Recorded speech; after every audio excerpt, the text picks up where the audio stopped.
Good evening, everyone. Thank you so much for taking time out of your schedules to be here this evening. You have expressed an interest to be a part of the Superintendent's Parent-Teacher Advisory Council. And so this is a wonderful opportunity for you to share and exchange critical information as we are growing to be the best school district in the nation and supporting the superintendent's commitment to high performance. So tonight, we ask for you, even though we're small in numbers, we can certainly do a lot with planning and preparation. So you are here to share information that you deem appropriate to help support the superintendent in his goal and mission as he's driving us in a positive direction in the school district. And you're here to hear some exciting things that he, as our new leader, has undergone in just a few short months. So without further delay, I certainly welcome to the podium our Superintendent of Schools, Dr. Morcease J. Beasley. Thank you so much. Good evening, everyone. I hope everyone's doing well after a long day, but a good day. Thank you all for being here on today. It looks like we're competing with a program, and so I know I got to get you out of here so at least you can dunk your head into the program and enjoy the performances of our students. But thank you again for being here on today. This is, if you notice, it's a combination advisory meeting with parents and teachers. And that's intentional in that I thought it would be helpful as we end the first semester to give us a chance to dialogue. I think it's very important. How many of you have been to any of the advisory or critical conversations so far this year? And so that's good. So I have a crowd that's already been there. I just think it's important as we create a culture of high performance, and this is the principal part of me. I've always wanted parents and teachers to get on the same page. Because when students see parents and teachers on the same page, they have a tendency to do better. Would y'all agree with that? And so what I'd like us to do, if you would look at the agenda, there are some questions at the bottom. But I just think it's an opportunity for us. Some of us, as I look around, some of us are employees and parents and teachers, which is good because you get a real good immersion of what really is going on in the schools. The children, the children, they will let you know, won't they? They will. They will let you know the real deal, and which is a good thing. But I do think it's important as we close first semester and we kind of, we wind down. But then at the same time, we start ramping up for semester number 2, don't we? Which is important because we've got assessments, we've got graduations, we got a lot of stuff going on in second semester. And then of course, my team, we're already planning for next fall. And so we're already in planning mode for next fall because the year is moving so quickly. But there were a few areas of focus, and I won't go over this since most of you have already heard my conversation about the visual here, but I'll provide the visual is there for you. But I'll say this relative to it. I think it's important. It's about culture, everybody. Creating a different culture. I want our students to be prepared, whether they exercise the option or not. Go to college or go here, they should be at least prepared to go. There are many circumstances that young people and families deal with from year to year that sometimes you can start college right, immediately after you graduate, or sometimes you have to delay, sometimes you gotta do the combination thing, don't you? You gotta work and go to school. So I'm good with all of that because we're in different places, different stations of life. But I do think it's important that our students are prepared to exercise the option. And that if they exercise the option to go to pursue post-secondary studies or options, that they are successful and that they feel like they have been prepared to be successful. And that's real big with me. You gotta be prepared. And so you'll see our entire emphasis, K-12, pre-K to 12 really, is to ensure that our kids are prepared. And so this year, we've spent a lot of time having critical conversations and advisory with parents, teachers, community leaders, and all other groups for that matter. And working to establish what I call a little coherence in our district. What's our focus? What are we trying to do from school to school, classroom to classroom, to ensure that our students are having the best educational experience? And so I've listed the team listed on the agenda, the area of focus. Discipline. You all know that if we don't have kids who behave themselves, it's very difficult for teachers to do their job when they got to discipline and be distracted from good teaching and what? Learning. And so this year we've been working to ensure that we address the discipline issue. Will we get there in 1 year? Probably not. Probably not. But we're looking at the data and we are noticing some trends, some improvement trends. Attendance, we're seeing improvement, discipline referrals, and we're addressing these areas with our principals who are working with the faculties and their staffs in order to improve those areas. But we're also working with our faith-based leaders and our parents and trying to get the message out there that we need kids to come to school and behave so teachers can do what we pay them to do, and that's what? Teach. And clearly, as I shared with several groups, I said, you know, when you have 54,000 students, potentially, even if they have some siblings, potentially you got, let's just say 2 of them come from the same household, potentially you got 25,000 households, don't you? 25,000 philosophies, right? Everybody has a different parenting philosophy. But the truth of the matter is, while they may have different parenting philosophies, we need to have one expectation when they land in the schools. Does that make sense? And I can assure you that that is our work. That is our work. Making sure that regardless of your parents and their philosophies and what they allow and don't allow, when you come to school, because we know our mission. We know what we're supposed to do, and we know what type of environment we need to have in order to do that very well. And so regardless of one's philosophy or parenting philosophy, we want consistent expectations so when kids step out of the cars or off the buses that they know that we expect you to govern yourself appropriately. Does that make sense? And for the most part, our students do that. They do. But we've got a small percent, I would say 1%, that seem to like to push the envelope just a tad, and that we're dealing with it, and we'll continue to deal with it. We're working with that discipline and parent involvement. We need our parents involved. And you'll hear me say at every level, at the classroom level, the school level, the district level. This is district level. And it's not as much involvement at this level, which is okay. I need parents involved at that classroom level. And one thing we've done, we're pushing all the announcements in the Infinite Campus, giving parents a reason to go to Infinite Campus. Not that the district announcements should be a reason. Because if a child is in school, K-12 education, in this school system, you should be going to Infinite Campus what? Anyway. But you would be amazed, those of you parents and teachers that are here, you would be amazed at the number of parents who don't check grades. And they have devices. I mean, I can see if they didn't have devices, because even if you don't have internet in the house, if you got a cell phone. So, you know, our work, and I was about to say my work, but as a leader, it is my work, but it's our work is to change that culture. Does that make sense, everybody? Because you'll never be a high-performing community when you have so much apathy relative to how students are performing and what's important. And so getting parents right now, and we're seeing a pretty good trending upward in our parents who are checking grades. But at the same time, teachers, as I push parents to check grades, they can't go and check grades and the grades are not what? Amen. Somebody say amen. Right?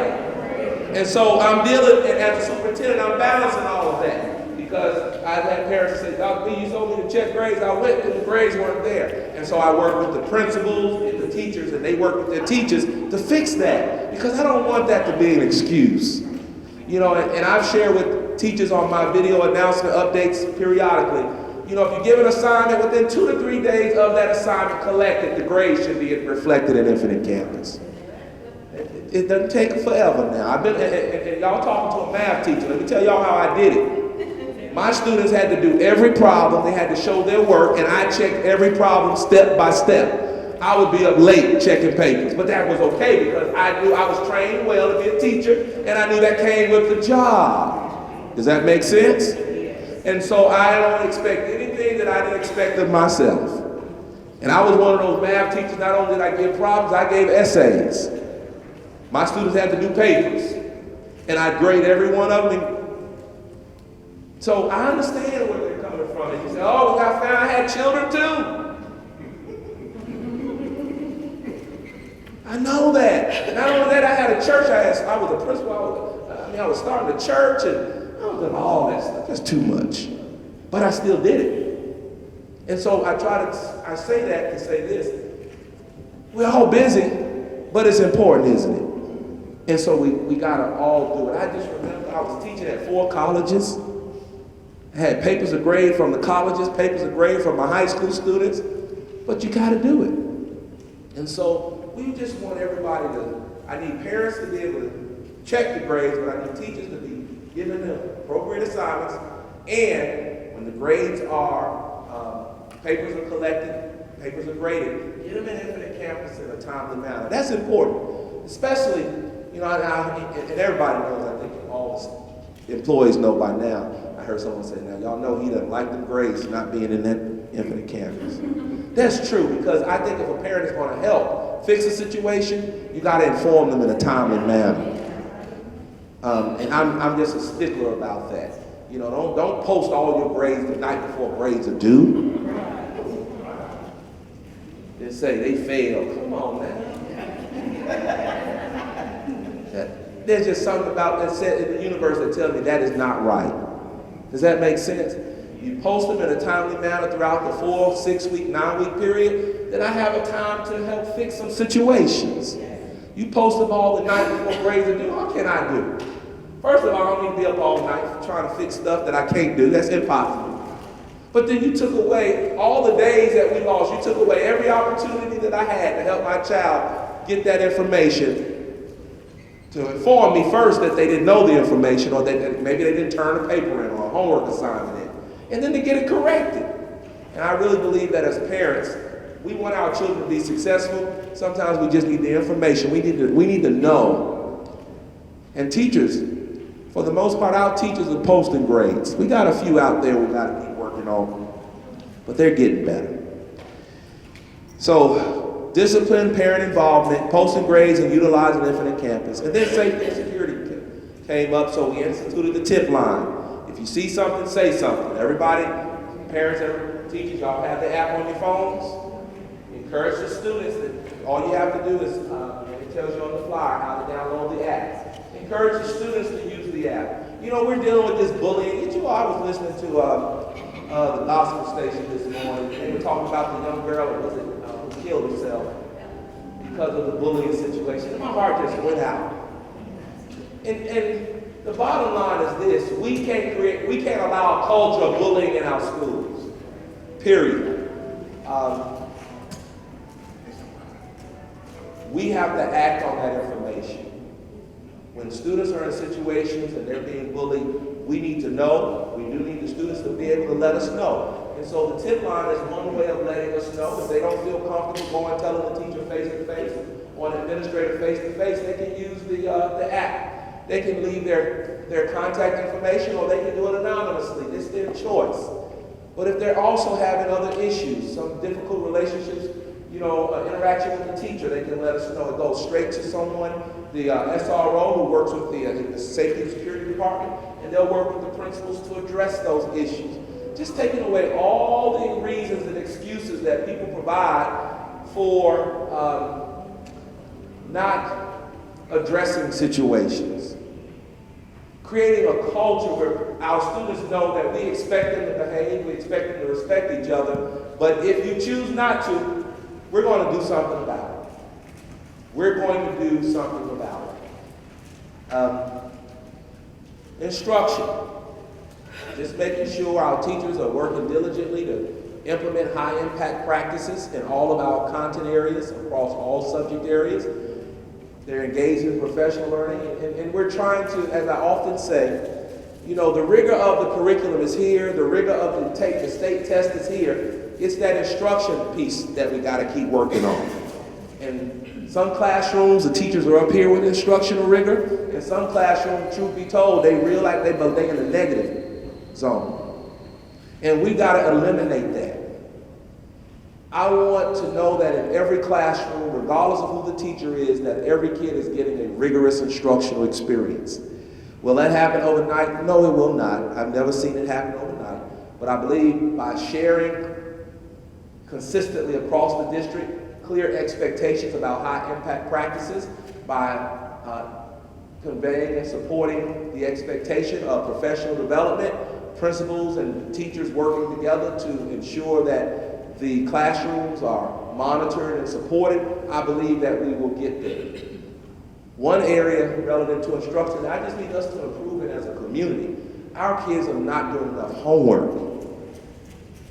And a lot of people have a lot of different philosophies, but let me tell y'all Dr. Beasley's philosophy. There's not a degree that I haven't earned that I didn't have to do work beyond the class. And if we're preparing our kids to be college and career ready, we do them a disservice if they think that they can go to school all week long, leave school, and don't have any what? Homework. You do them a disservice, because I'm telling you, that's not going to happen when they choose to go on to exercise post-secondary options. Am I saying they need to be up all night doing homework? No, they don't. But it doesn't hurt them to read a passage or two, read a book or two, read a story or two, answer a few questions, and do some writing. It doesn't hurt them to do some math problems. And I tell people, being a math teacher, you don't learn math by reading. You learn math by doing what? Problems. You gotta push that pencil. You gotta go through that process, because as you do it, your brain is making connections. And so I would just like to see our community doing more homework. And to that end, I sent to all the teachers, all the employees, and all the faith-based leaders some areas that they can help us with. And what I'd like to see, we've started communicating this semester, and we'll continue. From the time the students get out of school every day until about 7 p.m., I just want our whole community focused on kids doing homework, reading, writing, math problems, etc. You say, well, when will they have time to play? They can play after 7. Or they can play on the weekend like we did. Y'all hear what I'm saying? Just remember, our community is competing against other communities.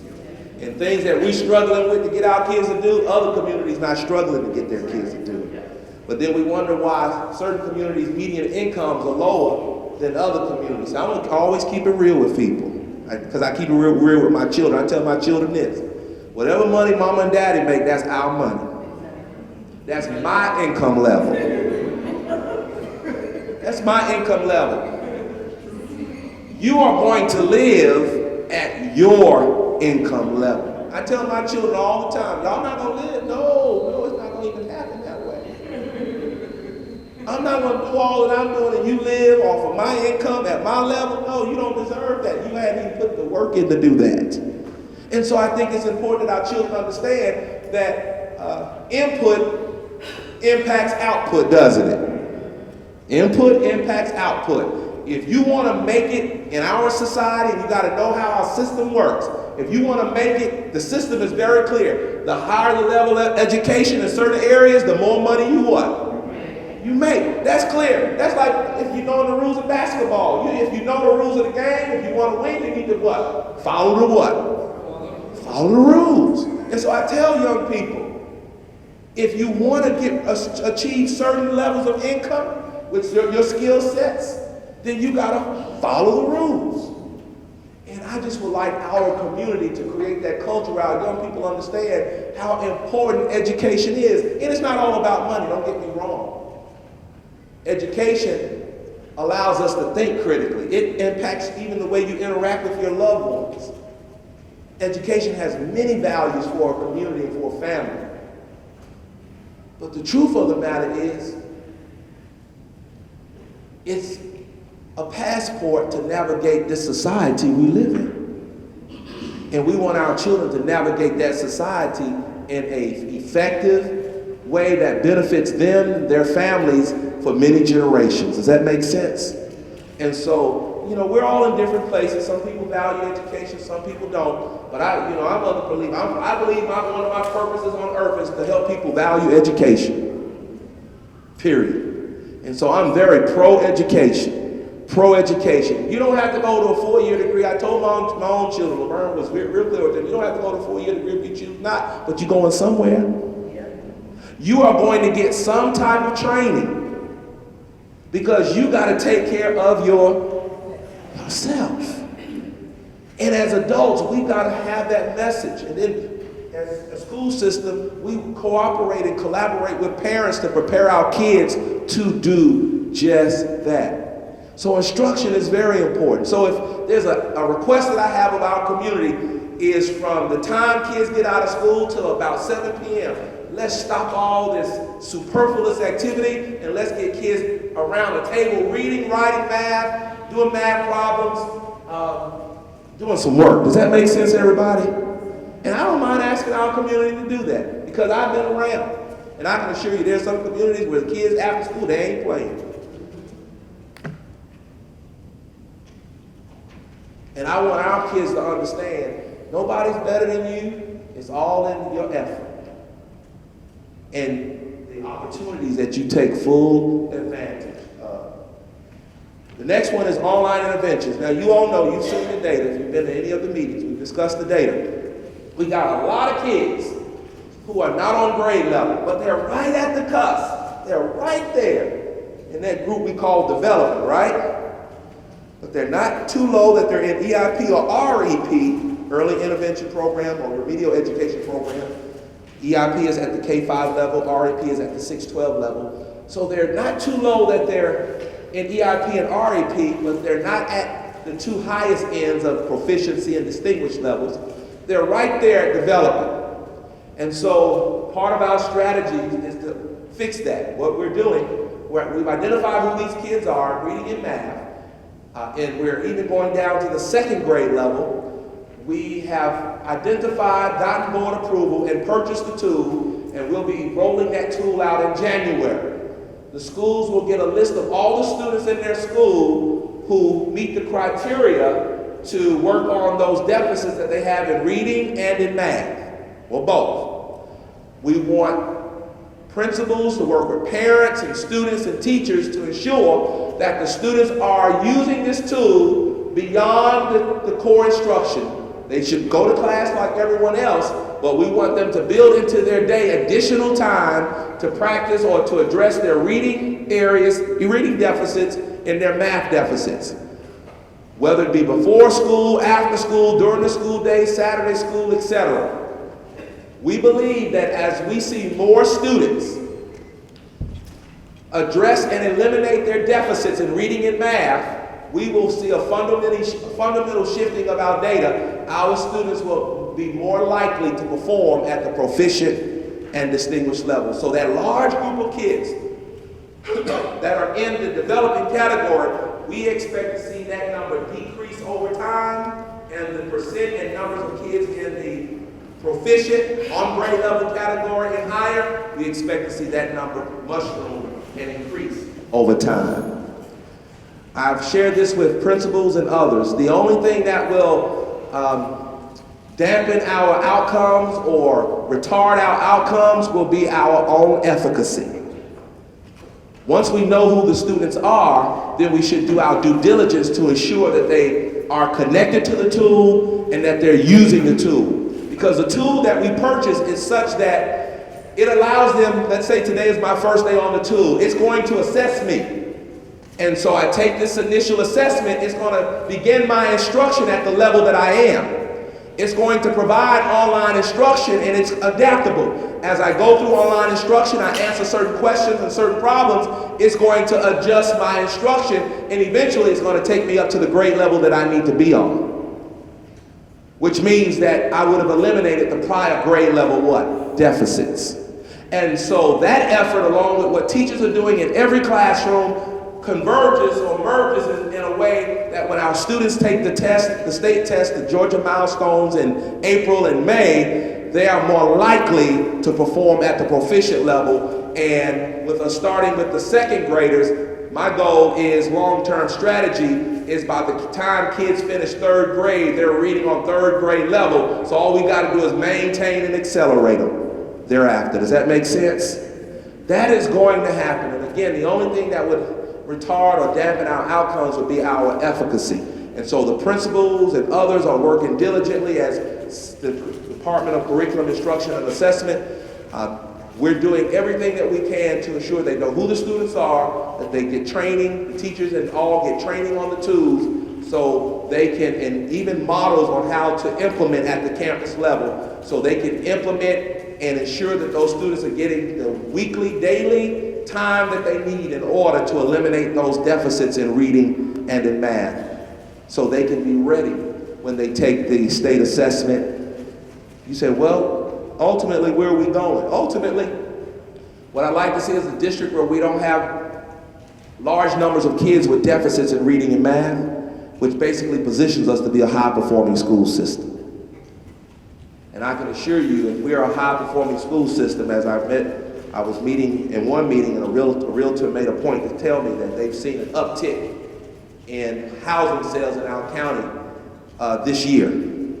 And they've seen an trending upward in the values of homes because people are hearing the good work that's going on in our school system. And I said, if that is the case within 6 months, if they hang on in here with us, as we eliminate all these deficits in reading and math and our students perform at the proficient and higher levels consistently from year to year, we will be one of the high-performing school systems in our state and in our nation. You say, what makes us different from other urban school systems? I've seen it's the lack of strategy that many have that causes them to go from year to year and they never get rid of those deficits. But we have a strategy, and we put the money and our actions toward that strategy, and we believe we're going to see. We're going to implement, we're going to monitor our strategy, we'll tweak it as we need to tweak it, but we're going to see the outcomes significantly improve in our district. At the same time, we're addressing advanced placement. So you'll hear some things roll out relative to increasing the number of students who are in advanced placement, and those are your college level courses for those of us who may not know, and opportunities that we'll be offering district-wide on Saturdays to help students whose parents may not can afford an SAT tutor to come. We're going to provide transportation, and we'll have sites around the district where they can come and get 3 Saturdays in math, 3 Saturdays in English, 3 Saturdays in science to help them to do better on their advanced placement, in their advanced placement courses. Our goal right now is to get our kids earning 3 or higher. Right now we don't have enough students earning 3 or higher, and a part of that initiative is teacher training. We're starting at the elementary, so we'll be working with the National Math and Science Initiative, and they'll be assisting us with helping teachers at the elementary level with lessons that are vertically aligned, elementary, middle, and high school, toward improving our advanced placement outcomes. Work that's ongoing won't happen all in 1 year, but I think over time, with our efficacy and our consistent efforts, we will see a trending upward in our data. We've got the Gear Up grant, and that's on the website. Basically, all of our 8th graders are participating in the Gear Up. The goals of that grant would be to help students to be successful, to help them apply to college, get accepted, and have a successful first year in college. And so we're working with our 8th graders as they matriculate from 8th grade to 9th grade. We're providing mentoring, support, tutorials, etc., post-secondary experiences, whether they go to Clayton State or other post-secondary institutions, so they can become, we're creating a college-going culture. And when we say college, again, that could be a 2-year school, a 4-year school, but we want our kids to know that they're prepared and we're supporting them in their efforts. So the online interventions, the next area was school lunch. The young people were very clear. They said, fix that food. Fix it, fix it. And so our last student advisory, we had the chef, we hired a district chef, and he's working with all the lunchroom managers to jazz up the food.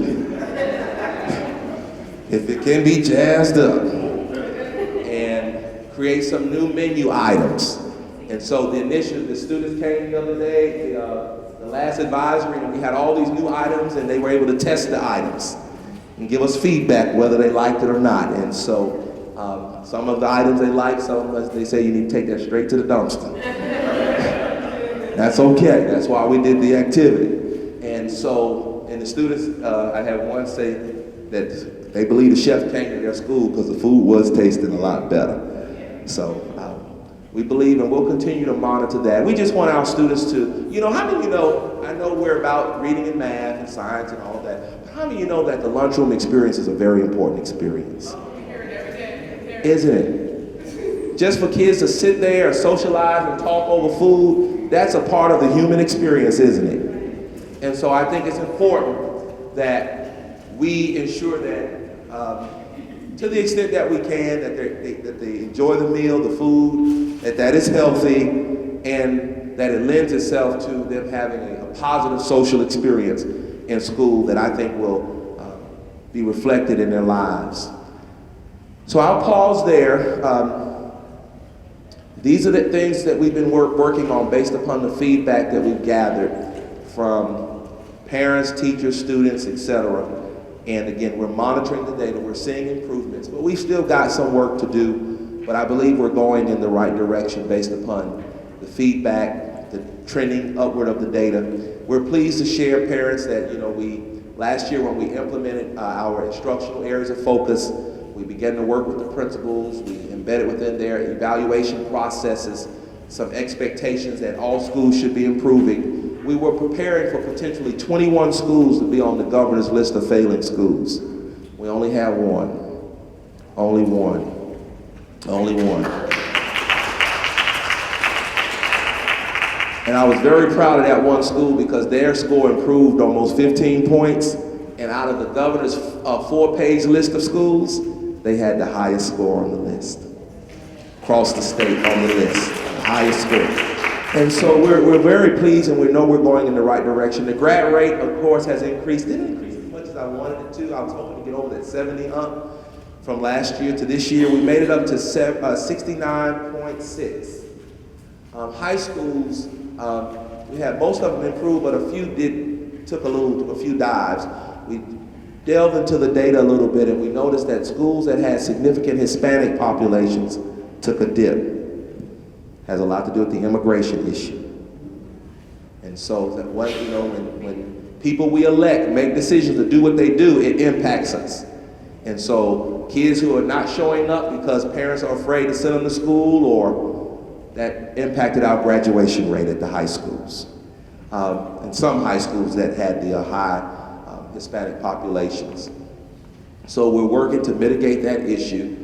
And our goal is to close the gap between our system with the state. The state is at 80.5, we're at 69.6. I anticipate we're going to close that gap rather quickly and exceed the state. So just more work to do in that area. We're also working with our principals. We're looking at some innovative programs for all the high schools. Just so you'll know, parents, we're planning for aviation programs at Morrow High School and North Clayton High School. This is the planning year. Next year will be the first year to implement aviation programs at those two high schools. So if students want to be pilots or if they want to be airplane mechanics, they'll be able to start their training at those schools. We're working with some associations, and just so you'll know, my goal is to get to be a pipeline for pilots. Do you all know there's a shortage of pilots? And so we're working with a few organizations to be a pipeline for pilots. Our goal is to get our students in high school a pilot's license so they can start training. All they've got to do to get a pilot's license in high school is to pass a physical examination. And so we're working to do that. But I want you all to, I'm gonna put this out there because I need parents to help us too. We want all of our students to start getting passports too.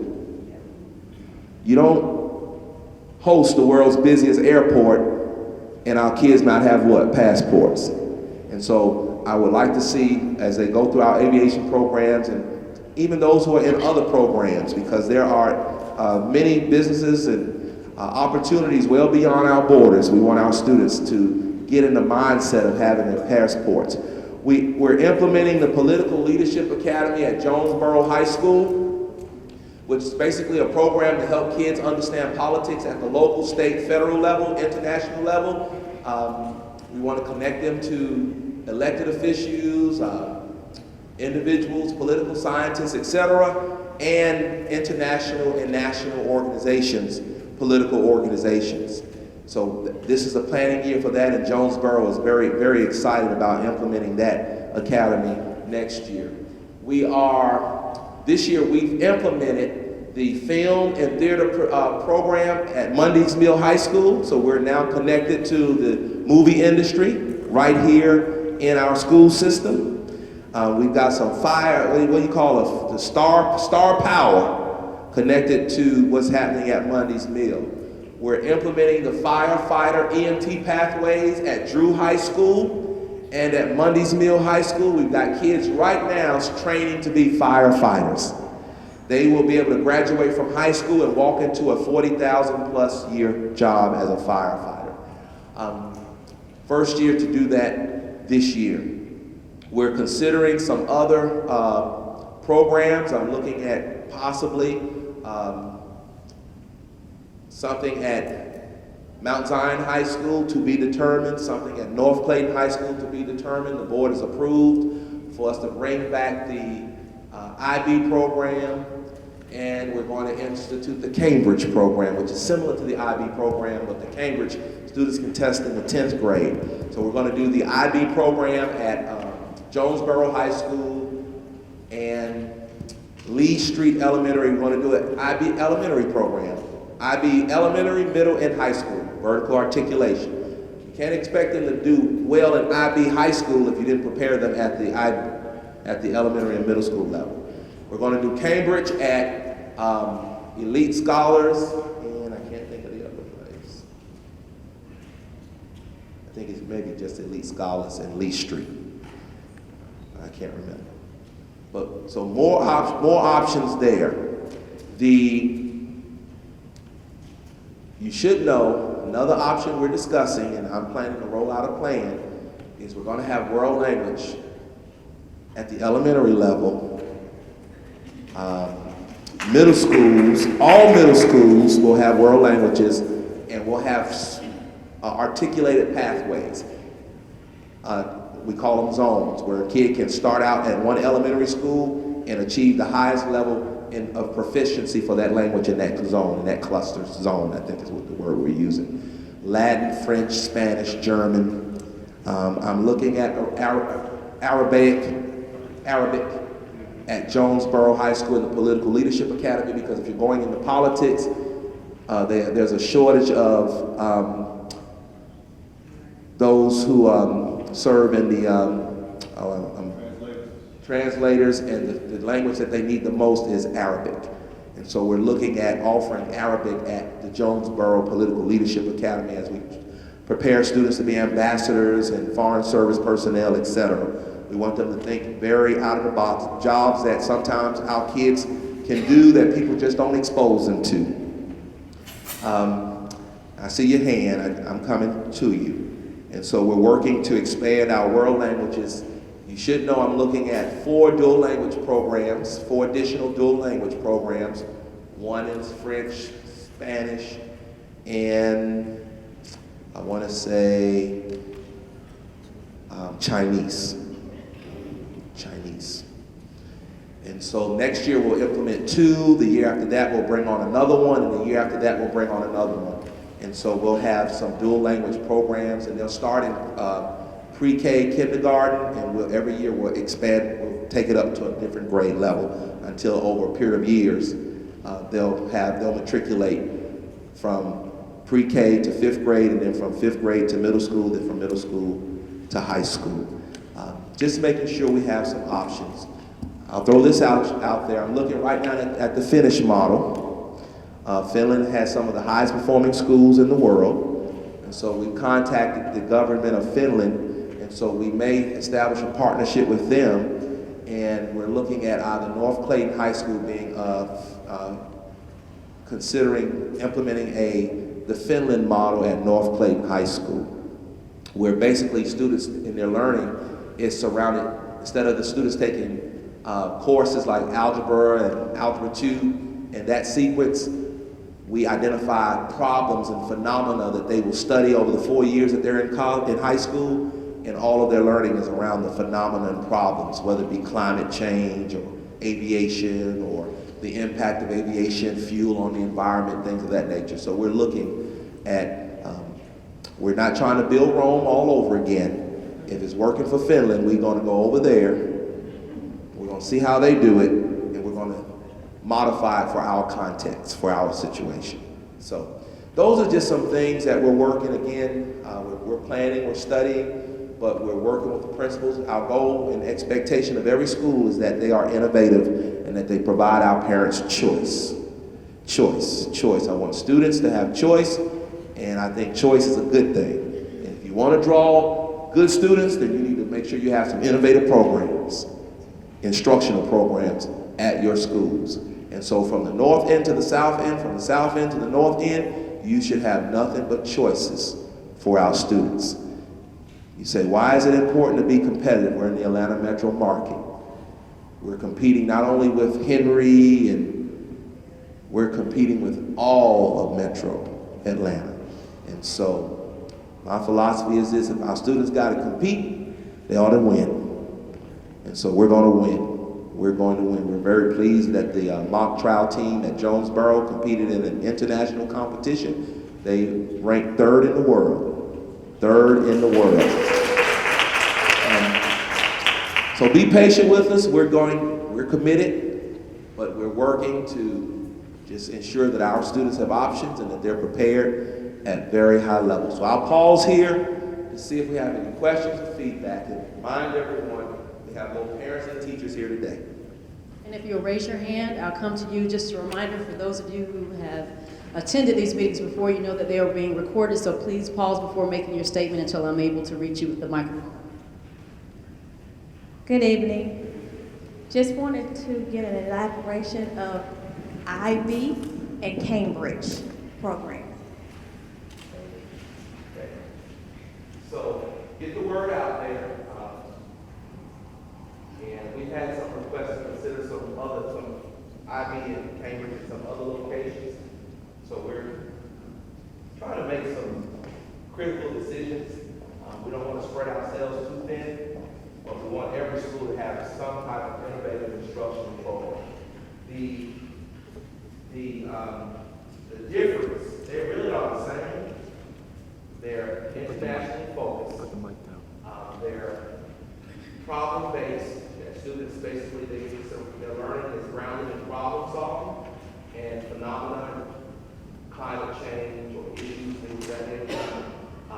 The only difference is the IB requires a test at the end, senior year normally, in order to earn the IB certificate, and the Cambridge allows the student to test at the 10th grade. So they've got 2 additional years to make whatever adjustments or improvements that they need to make in order to earn that Cambridge. There are certain colleges that we're going to work the partnership that will accept a student if they have a Cambridge certificate. The IB is more widely known and accepted, but there are certain schools that if you have a Cambridge certificate, you are more likely to be accepted to those schools, and those are some Ivy League schools.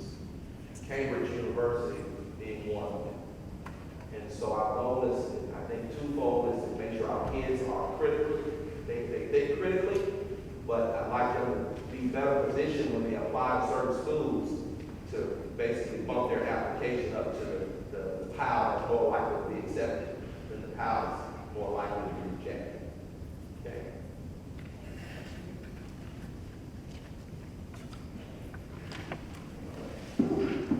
Good evening. In some of the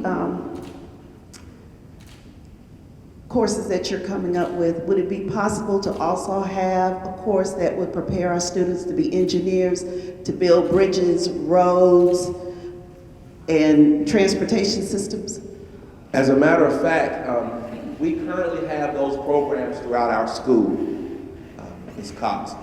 We have engineering, we've got construction programs. I think what we've got to do is a better job informing our students that these programs exist. And so we're working with the counseling services department to ensure that our students know that these programs exist. Now, one thing that doesn't happen is every school doesn't have the same program. And so again, but we have a school choice option process. Let's say a student wants a program in one school, if seats are available, they can go to that school. But we do have to do a better job at getting the word out there. So to that end, we developed some documents that we have been pushing out, and hopefully you've been seeing these documents that have all the career pathways. We need parents to, and I know sometimes you can get bombarded with a lot of spam email, but I can assure you when we send you an email, it has some critical information. So Jada, let's make a note to push that one back out, the one that has all of the programs. It tells you the programs, it tells you what schools the programs are in. We have two documents that I want you to be mindful of. There is a one-pager that has all of the job forecasted, the top careers forecasted. It has the pathways that we offer, and then it identifies the school in which the pathway is offered and the courses that the student will take for the pathway. That's one document that's we pushed out. We'll push it out again. That's a one-pager. And then we've updated the career pathway document, which is a booklet that gives you all the pathways. So parents can be informed in the schools in which those pathways are offered. It has the courses and the description of the courses in it as well. And so let's push that out through School Messenger again for people to get. But I think people being more aware helps. And then as students interact with their counselors, even if they are aware and they have to apply for a school choice option, say they want a program that's at another school, sometimes they miss the deadline because they're not aware that there are potentially some seats over here at this school for a program that you may be interested in and inclined to do well in, you just don't know about it. And so we're really working to make ensure more people are aware. We're looking at all of the pathways to see what needs to be basically abandoned and what new pathways we need to offer. That's a difficult job because sometimes that work is directly impacted by the credentials of the teachers that you have. And sometimes we want to create new pathways, then we have to make some tough decisions. Do we basically non-renew someone who has a credential in an area that we don't need in order to hire someone in an area that we do need? And those are just tough decisions that this administration, that we're discussing and that we're preparing to make. If you have some other ideas, let us know. But we are reviewing the pathways at all of the high schools to ensure that they position our students for the careers that will exist when they graduate from high school and college within the next 4 to 10 years. Good evening. Good evening. I have actually 2 questions. Is that okay? Yes. I'm a parent and an employee as well. The first question I have is on behalf of, from a parent's perspective. I hear you talking about a lot of the different opportunities that you're creating for high schoolers. I'm more concerned about our elementary students. Are there any programs that you may be implementing in STEM and coding for our young people, and technology programs, because that's a need that they have as well? Very good. As well. Let me respond to that first question. What we're doing, so everyone will know, we are a STEM district. And so I've been meeting with my STEM team this year, and we'll continue to meet, but we've ensured that the STEM approach is aligned in all content areas across all grade levels. And so currently we have some schools that are more into the STEM process than others, but our goal is over the next 3 to 5 years is to move all schools to be fully immersed in the STEM process. But this has a lot to do with the way I approach it instructionally. STEM is not an extra, it's the way we do instruction. And so you'll see Jada and her team, they'll be working on a website with the STEM team to show our parents exactly what STEM looks like. Because a lot of people say STEM and they're expecting to see something, but they need to know that we are approaching STEM in our instruction. Now, an area that we've got to do more intentional work in is making sure that the teachers have the resources. As you know, if you don't know, STEM resources are very expensive. And so as we identify and solidify our STEM approach, we're also looking at our instructional resources to ensure that K-12, the teachers have the resources so they can do those STEM-related activities. And so we have a group of schools that are involved in some, we're using Captain Irving Barrington. We're doing some STEM lessons through that resource. We're expanding that this year, bringing on 20 more schools, and then within the next year we'll bring on 20 more, and that will give us access, STEM work in all of our lessons at all of our schools. Coding is a topic that we discussed just the other day, and so I've asked the career technology coordinator to compile a list of all the schools where coding exists today and where it doesn't exist, so we can figure out our strategy. But another area is STEM related. I need parents, y'all can help us out. We need our kids doing gardens. And so, but you all know if you do a garden, it can't just be the principal and the teachers. Y'all know that, right? It's gotta be a community what? Effort. And so I throw that out there for you to go back to your schools and work with your principals to do gardens. Doing the gardens are great STEM activities aligned to our standards, and there are so many scientific concepts that students can become very knowledgeable of and go very deep with through that gardening experience. So taking full advantage of our environment. Clayton is known for its water. Have you heard that? Oh yeah, we're known for our water. But the question that I have, that I pose to the STEM team is, what are we doing as a school system to expose our students to how do you test the water? How is the water chlorinated? And how do we make it so that it's edible or it's drinkable? How are we using that resource? How is that resource being protected in our county so that we draw companies like Clorox? Why did Clorox move to Clayton County? The only reason Clorox moved to Clayton County was because of the water, because they need water to make Clorox. And so I just think there are more opportunities in our environment, our context, to do more STEM type activities. So we've got a few schools, Rex Mill, Brown Elementary, and some others are coming on board, but you will see gradually, you'll see a massive infusion of STEM in our school system, and we're working to frame up on the website so people can be informed as to what we're doing. And again, it's not an addition, it's not an add-on, it's just the way we do good instruction, okay? And I have a question. As an employee, I am a social studies content lead for my school, and I also work closely with Ms. Wallace with the DBQ program. And one of the things that the content leads are, we're experiencing some difficulty in supporting the teachers because of some of the creative scheduling. And so we were kind of concerned on, with all the different scheduling that's out there, is there a move or a push to some consistency or cohesion between the different schools? Because when we're supporting our teachers, it's somewhat difficult to talk about and address pacing and making sure that everyone is on the same page when we're all doing our own thing across the district. So is there any plan for that? Well, I'll tell you this relative to scheduling. We're in the process of shifting the development of the master scheduling from the counselor to the administrators. We are working to develop some consistency relative to EIP and REP. More to come in that area. However, I have to study the situation about consistency from school to school to accommodate central staff, because I'm not a proponent of building schedules to accommodate our schedules. I'm a proponent of building schedules to meet the needs of students. And so I'd have to look to see exactly what are the issues and what are the root causes, and how, for example, if it's only two of you in social studies, right? So I don't think it would be wise to build a schedule that would accommodate two, because two people in one particular area is clearly not enough to support that content area.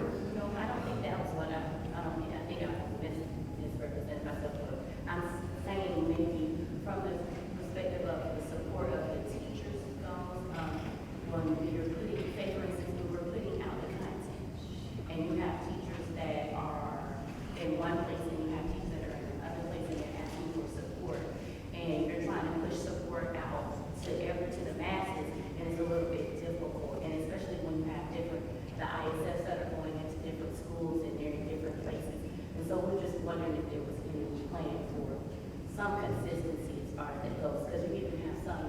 areas where social studies is not necessarily a push. I'll have to look at that. I know we're looking at the master scheduling, and we've got a committee working on that.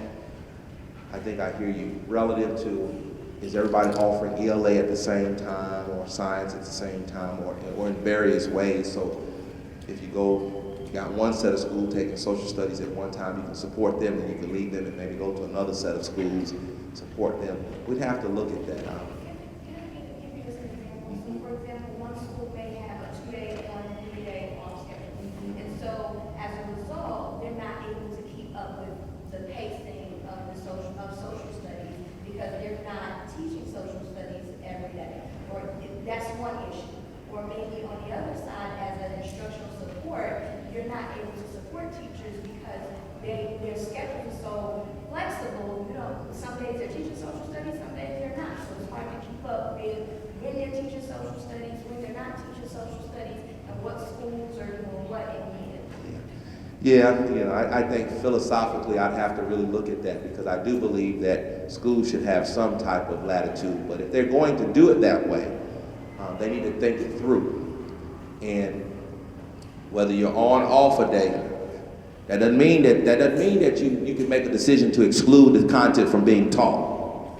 And so those are totally separate issues. And so that's something we need to look at. Yes, I'm sorry that I came in late and you might have already talked about it. But I was wondering about our children with the laptops.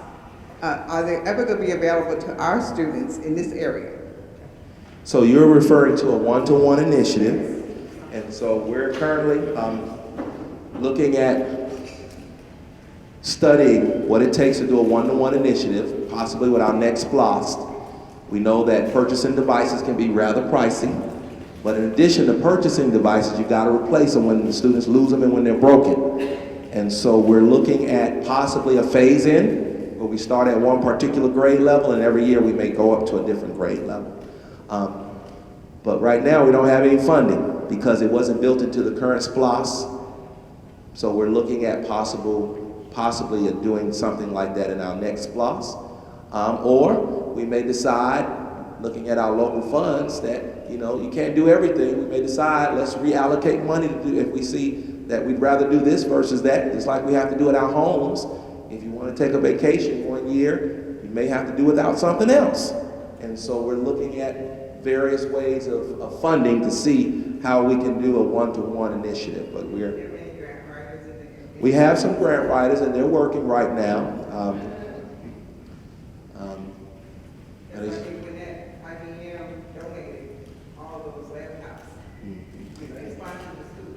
Yeah, we're looking, and we're, even right now, no one has done a district-wide one-to-one initiative. The CAB hasn't, Henry hasn't. They have certain schools that they're rolling on because it's very expensive to do that. But we are looking to do a one-to-one initiative. One thing, the students were very clear. Dr. Beasley, we got some magnet kids have laptops and other non-magnet kids don't.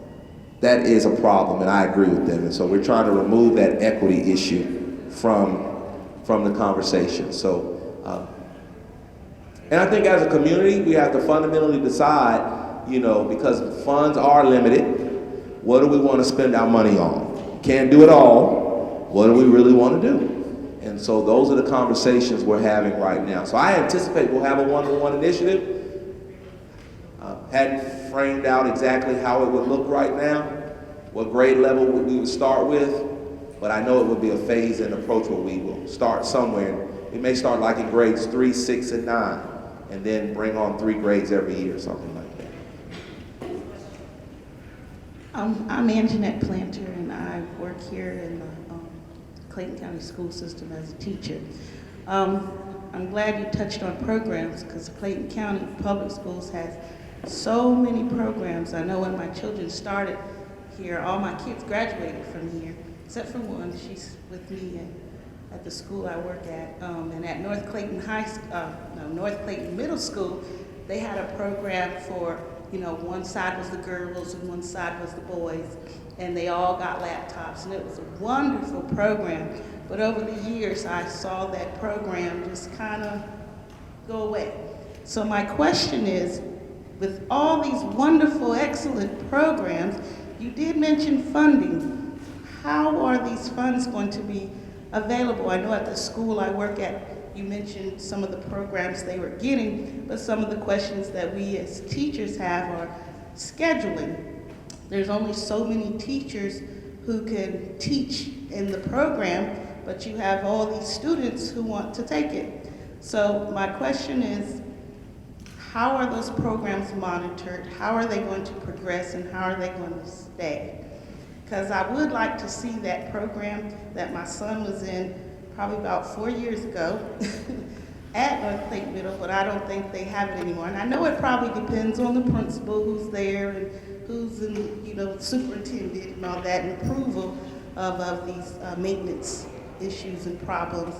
But I just would like to see these programs stay and flourish and grow. And another question is, do you think AVID would be a good program for high school students? I know they have Gear Up, but I guess what is the difference between selecting Gear Up over AVID? AVID has its own curriculum. You got to do AVID's curriculum. Gear Up is not an AVID. Gear Up is strategies that we're working to ensure that our students are successful in whatever curriculum, whether it be our curriculum or the AVID curriculum or the AP curriculum, etc.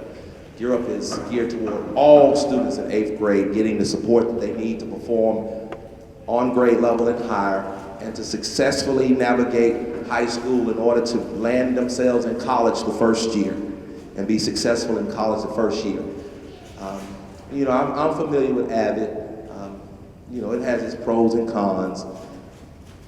Personally, I don't need an AVID to improve the rigor of instruction. And I don't advocate, some principals and school systems believe that they need an AVID in order to improve rigor. I've just never submitted to that philosophy. I know how to improve rigor without AVID, and if you give me standards, rigorous standards, you give me good teachers, then I can get rigor. And so, you know, sometimes, you know, districts, you know, they'll get AVID 1 year, 2 years, or 3 years, and then as soon as budgets are cut, AVID is gone. It's like now rigor is gone. And so our goal is to address, as your first question, how do you monitor these programs? First of all, as we build our budgets, you know, the question that I ask is, if we bring on something, what has to go? So you build in sustainability in your initial planning process. You can't just keep adding and adding and adding and not cutting and cutting and cutting. And so that's a part of the planning implementation process. Every instructional program doesn't require funding. Some do. But every instructional program doesn't require funding. But there are some that we approach district-wide that may require clearly training, resources, etc. But we make those decisions from year to year. You know, you said you'd like to see the program stay. Well, you got to have some stable leadership. And I tell people, you compare the Clayton to Gwinnett. Gwinnett has had the same superintendent 23 years. So when Clayton get committed, then Clayton's gonna have a good superintendent 23 years, because it helps with that consistency. So I'm always give folk the real answer. You get school system when you have every 2 years or every 1.5 years you get a new superintendent, you're gonna have these type issues. Does that make sense? Now, am I saying that to be the next superintendent, you know, get another contract? I love another contract, that's not the point. But I'm just telling you, as a community, that's why you need to understand, you gotta have stability of leadership. So when you put these programs in place, you can see them sustained and maintained over a period of time. We'll get there. But I can assure you that the programs we're putting in place now, the instructional approaches that we're using, they're sustainable. Funding won't be an issue. It's just a matter of the priorities. As long as I'm superintendent, I'm very clear what my priority is. Improving instruction, providing students with what the resources that they need to be high performers, competitive. But as you know, why, like today, why am I having to replace IB? If the district had IB, why am I bringing it back? Something's wrong with that, isn't it? So when cuts were made, why did we decide to remove IB? I was a deputy in DeKalb. I can assure you, when we cut programming, we didn't cut IB. So it's all about leadership, parents, and that's why these forums are very important. And I tell people, you gotta be involved so people will know what you want as a community.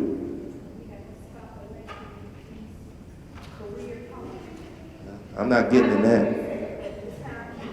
So, but not just for the sake of change, because right now you got a board who's supporting your superintendent. So you get another board in there, they may say, we don't like Beasley's approach. And so what I'm saying is, you all, those are things you gotta think about. And I'll tell you, and I'll use Gwinnett as an example. Gwinnett has had the same board for many years. It means a lot. Same superintendent, same board, recognized as one of the higher performing urban school districts, urban suburban school districts. Maybe rural in some folk mind. And so those conversations are important, but you need to make sure you gotta vote in people, and then you gotta sustain and support the people. There you go. There you go. There you go. Because I'm telling you. That's it. That's it. That's it. And so, my commitment is this. If we're going to focus on instruction, we're going to produce a high-performing school system. If the vision that this superintendent has and the community doesn't like, then the community will speak that way. I think right now, we have the vision that the community wants. Will it be the same vision 10 years from now, 3 years from now, 4 years from now? If I'm the one, it will be, because I know what good instruction and good outcomes, what it takes to get good outcomes. But if you choose to change that leadership, you gotta just know what you're getting, right? And you gotta live with that. And so I just think those are just conversations you have to have. But just remember that every decision that we make impacts our children. Impacts our children. So we're headed in the right direction. I hope that I maintain the support of the board and the community to continue to do the things that I'm discussing with you today, so we can take them deeper and get the results that we want to see, and I know we will see.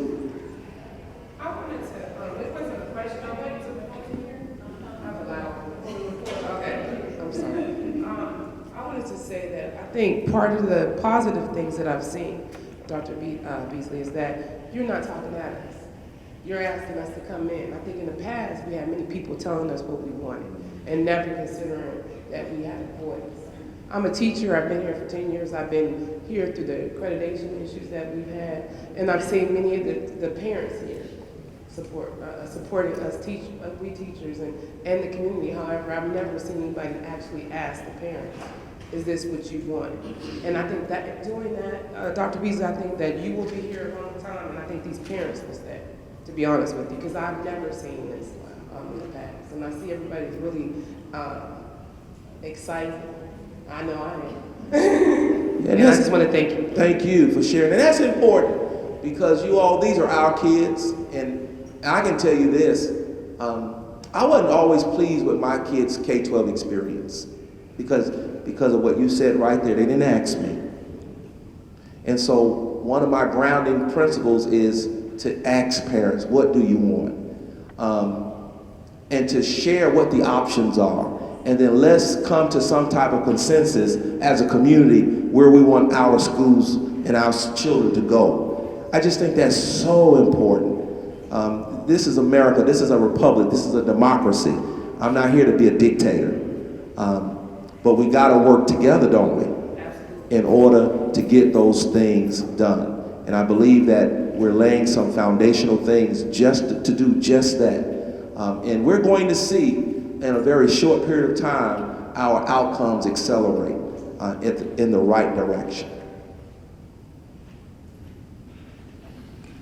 So we were mentioning getting some of these programs for the high school levels, but what about the middle school levels? My son is sixth grader. He wants to be an architect. He's in the art program.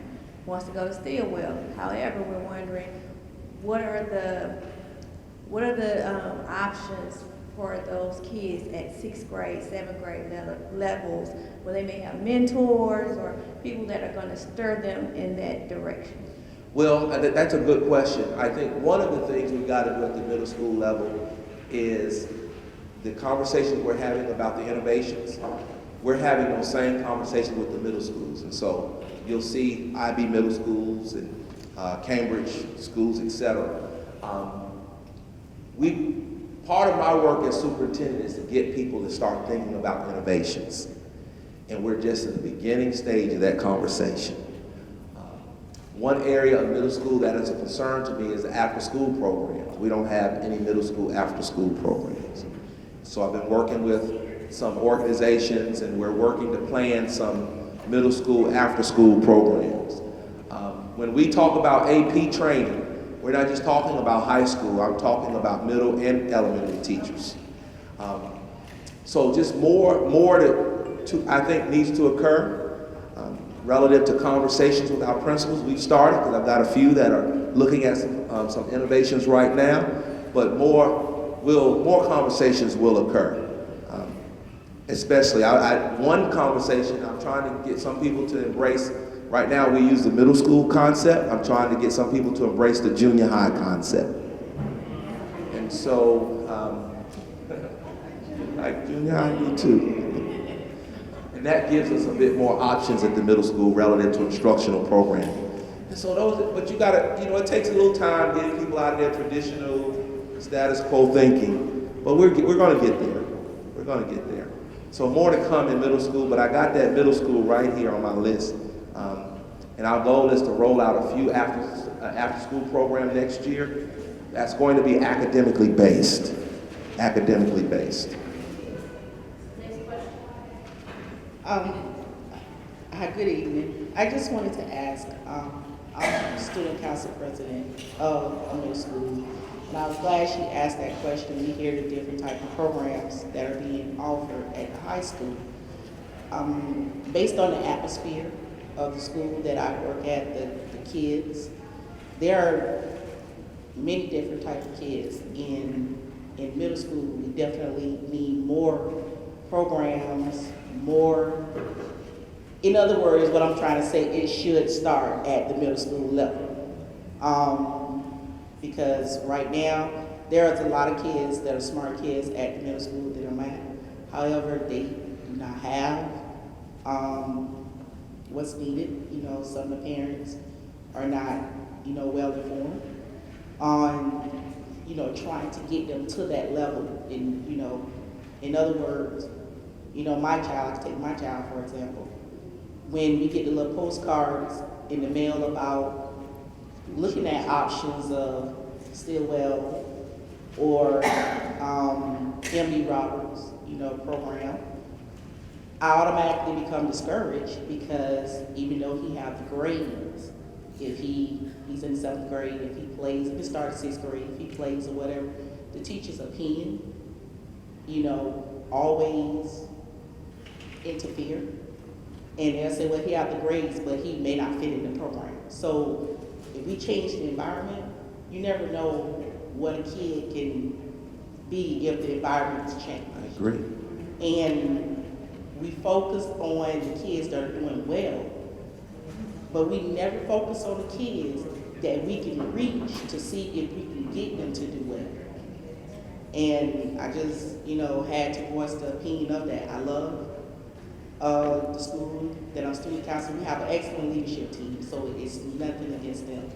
But listening to the community that I live in, and my son, because before you got here, I'm not gonna lie, I was gonna sell my home and move. I refused to let my kids stay here, but I'm glad I did. He enjoyed the experience, but the labeling has to go. It has to go. Well, I think, again, I think that starts at the top, because it's the conversations we're having with principals. We expect high expectations for all students. And so we're monitoring and looking at our data to that end. As you said, and we agree with you totally, you create the environment for them, all students, to be successful and excel, they will.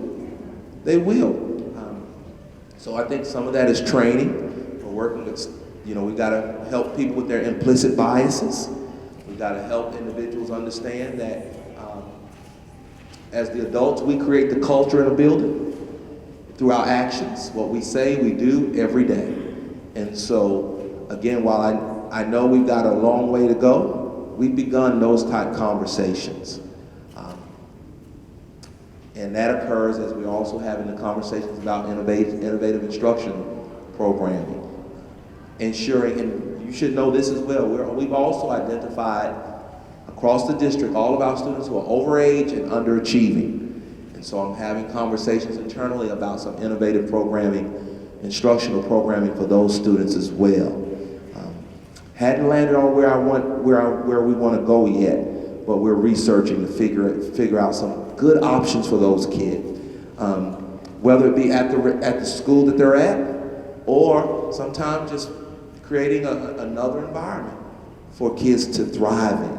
And sometimes just getting the right people around. You got to get the right people around certain children. They got to have a passion, and they got to know where the kids are coming from. You know what I mean? And so we're trying to figure out, looking at best practices and trying to figure out whether it happens at the school or a blend, where we may have some things occurring at the school, but we may want to pull them away so they can get that support, that motivation, that mentoring, that encouragement. We just know kids are in different places and different spaces, and sometimes they need different approaches.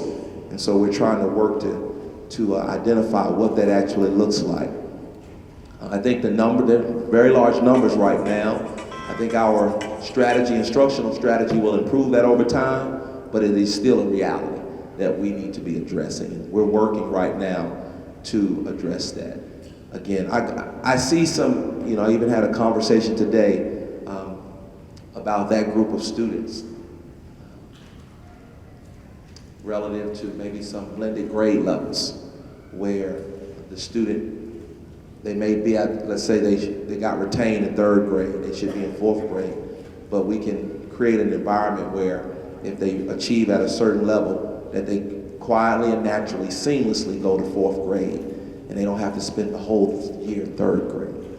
And so just looking at those type of programs and trying to make sure we leverage the resources, the people resources we have, from building to building, and even if we have to collect some people resources and create another program or another opportunity for students, how do we best do that without adding too much to the budget, but also recognizing that some kids just need something different than what they're getting at those schools. Next question. You piqued my interest when you spoke about junior high. How exactly would that work, or what would that actually look like? Oh, okay, that's a good question. Well, currently, the middle school concept is this. Basically, you have a class of 8th graders, and those 8th graders all go to the same math teacher, they go to the same English teacher, they go to the same science teacher, they go to the same social studies teacher, they may even go to the same specials at the same time. The junior high concept is this. I may be an 8th grade student and my homeroom has, let's say, 25 kids in it, but all of us may have different schedules. So it gives me a chance, I may go to English 1st period, math 2nd period, and then I go to art 3rd period, and then my friend next to me may go to science 1st period and art 2nd period, and it's kind of like a high school model at the middle school level. It allows kids, they get that high school experience, so it requires kids to mature a little bit faster. But the kids can do it. I think sometimes we baby them so long that they think it's normal to be baby.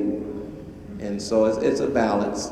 How many of you went to school in the junior high concept? I went to school in the junior high concept. I loved it, I do. And I struggled when I went to school in the junior high concept in New York. And when I came down here, my family moved to Birmingham, I struggled with that middle school concept because it was boring to me. Very boring, but I acknowledge that's how they were doing it. But it also gives us an opportunity for kids to, depending on how we schedule kids, you know, they can get the courses that they want to get instead of just moving them along like they're in a factory. Does that make sense?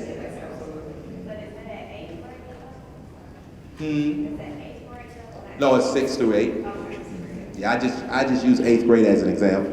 But you would use that same model in 6, 7, and 8. You like that? You like that model? You like the junior high model? Next question. It's me again, I'm sorry, I'm back. Okay, so I am asking a question on behalf of a group of parents that have senior students. Seniors. And we are excited that you are here. We are a little sad that our students are leaving on this year. However, we are curious to know if there is any possibility that our seniors are going to be impacted by the great things that are happening in Clayton County. Well, We got a few more minutes. that's a little pressure on me. Now I got to figure out something to do. A few more minutes. Well, I would say that the students are getting the benefit this year of the sense of a new administration, improved instruction, more opportunities, hopefully. I don't know exactly to what degree that they'll be able to really benefit because they're about to leave, and this year is kind of like a foundational year, and we're trying to put some things in place. But they just have to know that their experiences and the feedback, and everywhere I go, the students, they love talking to me. They'll give me ideas, and they'll tell me about the uniforms, or they're tired of the uniforms. So I don't know if I can answer your question, but they have to know that we're trying to ensure that the kids who come behind them as they matriculate on to their post-secondary options, that the kids have those experiences that they would have loved to have had in our school system. And I'll just leave that there. I wish I could say more. And that's why, again, it's important. It's important that we make decisions because, when you talk about spending 12 years, 13 years of your life in a school system, you want to know that you got the best experience, don't you? And so. Next question. I was going to give a question. I was going to help Dr. Beasley with help me some out. ideas about There you go. how your child help is me out. Help me out. benefit. In the English department, Dr. Lee has done a great job of offering opportunities for our kids. And I'm at Forest Park, and I'm sure that everybody's included, but I'm just going to speak about the program that I know that Dr. Lee implemented. It's called Perfect Pitch. We are able to take our students to Clayton State and compete, and it's like a Toastmaster type of program. So things that we didn't have previously, your children are still getting access to, because with this new attitude, teachers are actually looking for programs for your child to be a part of.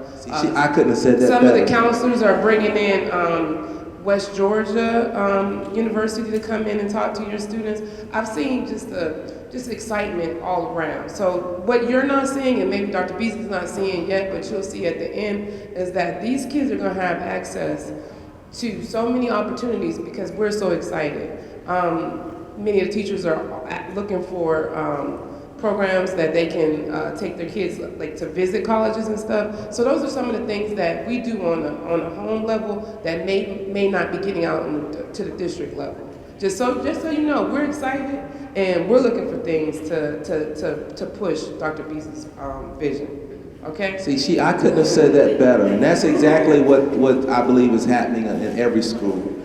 We're untied the hands of the principals to just create good schools for our kids. We have clear expectations about what schools should look like. And so I'm glad to hear that. Thank you for sharing that. Good evening. Good evening. I kept debating about what I wanted to say because you talked about impact, you talked about community, you talked about collaboration, and I wasn't sure because I said, well, it doesn't directly deal with the children, but you know about in Clayton County, Show on the Road that they have? Are anybody in here familiar? Right, yes, commissioners thing. And so I've talked to him before because we went to college together, and I've been to those and they're very good. And when you talk about impact, I was saying that the parents, when you talk about programs, there are a lot of programs in Clayton County that parents don't know about. And I feel like if a parent maybe doesn't have themselves together for whatever reason, then it's going to impact their children. And so I talked to Jeff before and I said, you need to get with the school system and get this stuff out here. Because I've been to several of them. In 1 year, my children are 11th grade now, but when they were like in 7th grade, it was held at MD Roberts. And there were hardly any parents there.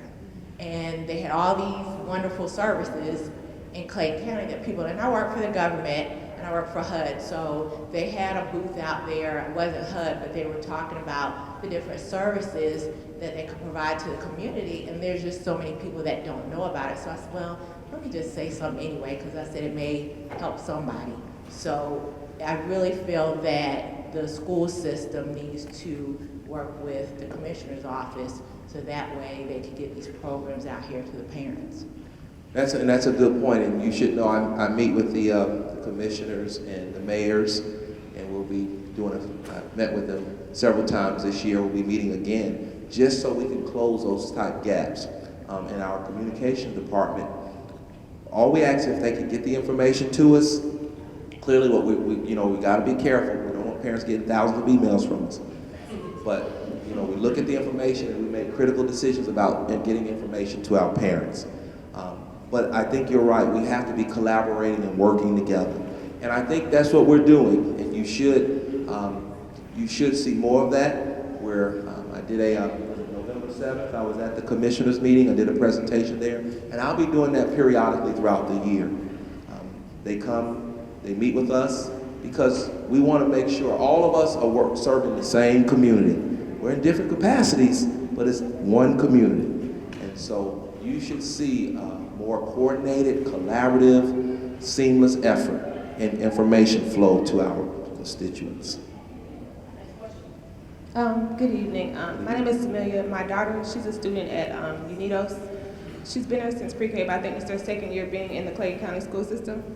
So my concern was that they've been doing a lot of math and ELA work in the 3rd grade because they have like a lot of benchmark testing exams, and which is good because they're doing better, but her science is not doing as well, it's declining. So I was wondering if there's any future plans to kind of improvise the focus to kind of balance out a little more on the 3rd, because they're taking benchmark exams in science, but they're not having as much instructional time.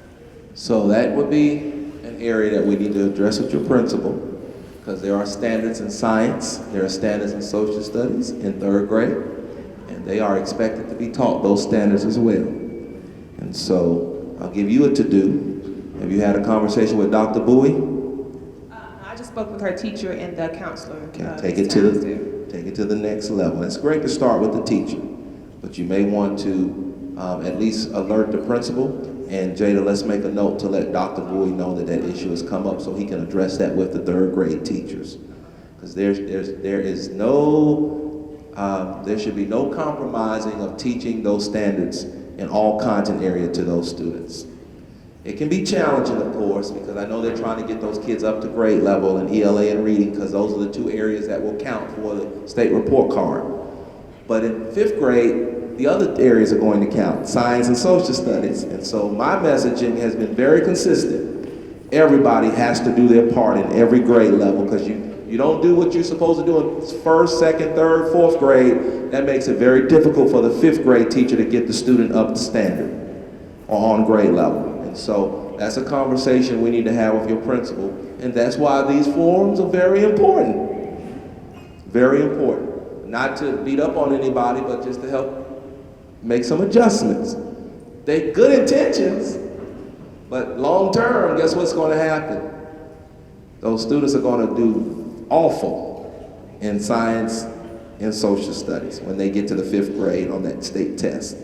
And so we got to work with everybody to You know, sometimes we make sacrifices that impact the long term, trying to get a short term win, and we're trying to help people understand that that's not the way we need to do it.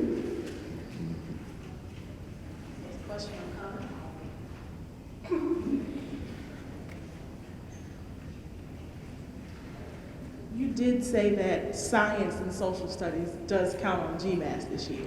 It counts.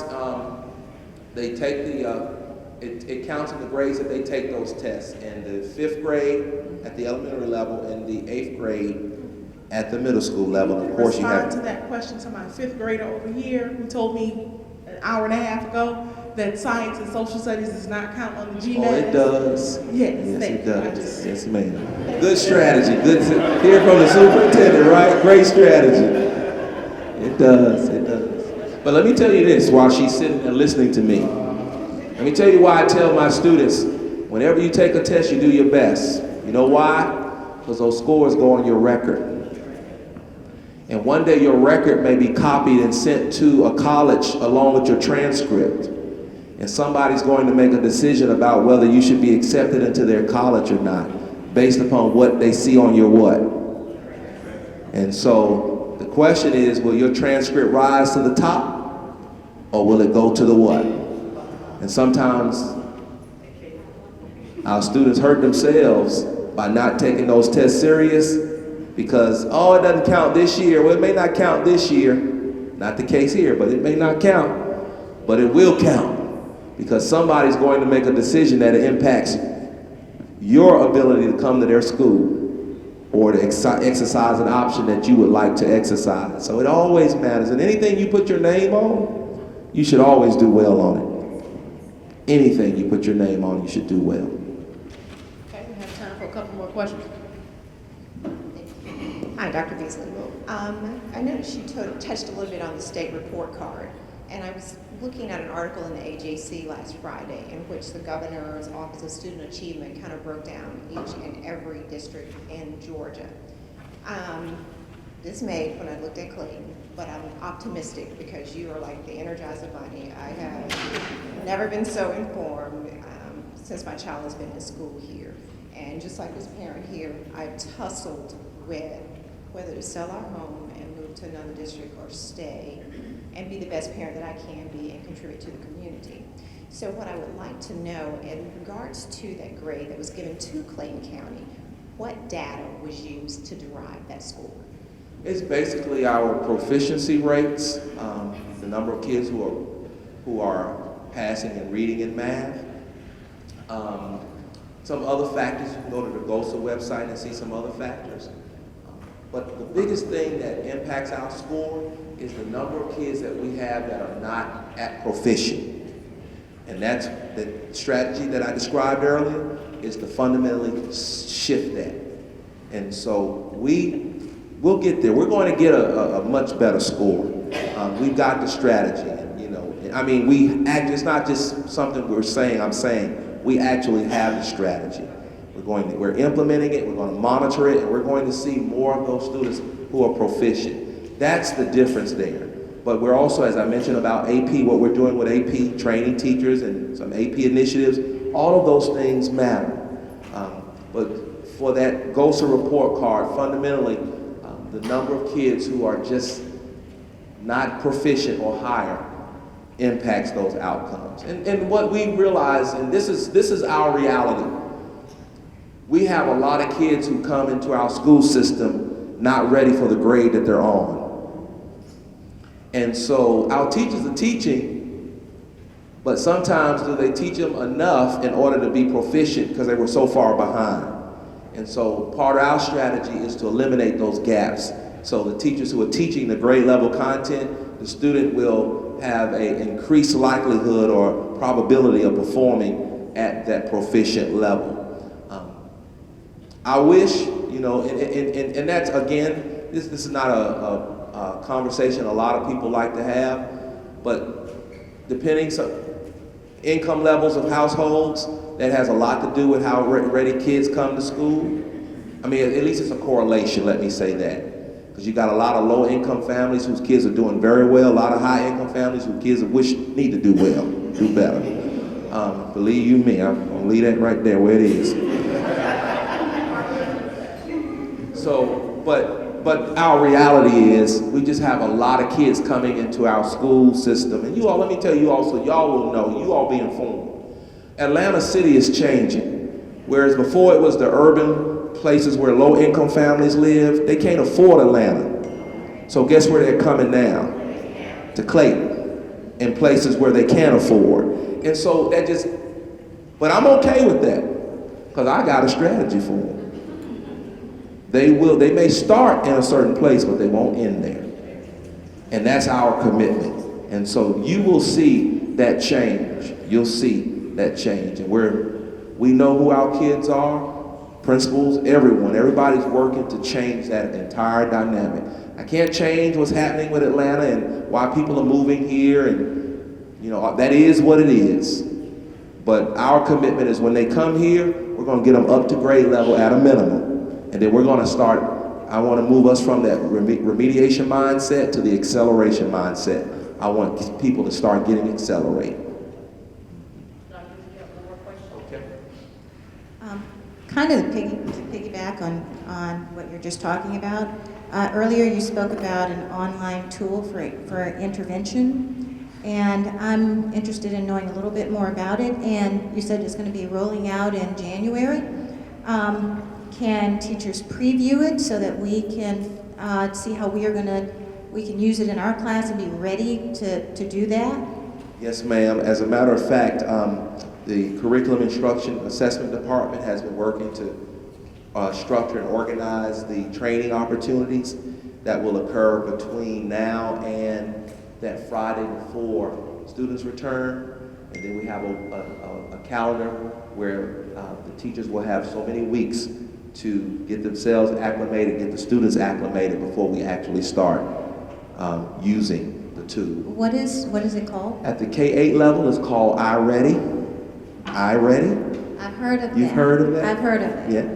At the 9-12 level, we have two tools. We have Odysseyware, which allows students to basically get their online instruction, earn credits.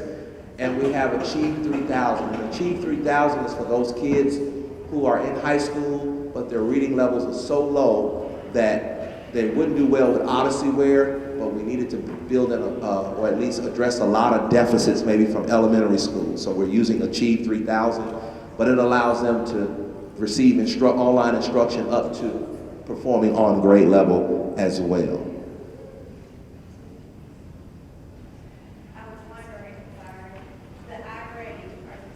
One second.